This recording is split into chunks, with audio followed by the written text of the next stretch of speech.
Yo cara kita nak semaya khusyuknya kata ulama, mula-mula sekali kita belajar mengaji bab semaya. Diutamakan mula-mula sekali kita kena memperhatikan masalah rukun semaya dulu.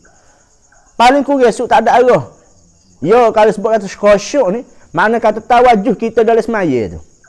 Kita silakan dalam hati kita perkara-perkara sakut dengan semaya. Deh. Contoh. Allahu Akbar.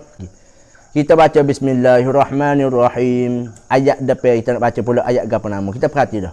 Alhamdulillahirabbil alamin. Gapo pula belakang. Tu pun tak apa dah. Paling kurang esok tak ada arah. Ingat dalam semaya baca kita tu. Tetapi nak lebih menekat lagi kok, kita belajar mengaji makna-makna hak kita baca dalam semaya. Supaya tak sebi hati kita lari dalam semaya tu.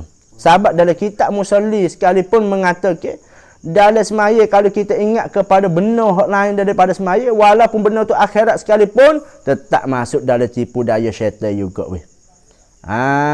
Dalam semaya ingat kau Kaabah. Dalam semaya nampak orang tawah. Dalam semaya dia ingat atau nak baca Quran gapo tadi. Dalam semaya nak kira nak dekah berapa kod yang dipo nak golok ni. Tak boleh lagi dalam semaya lagu tu weh. Tu pun tak masuk dalam perkara yang memperdayakan oleh syaitan lagi.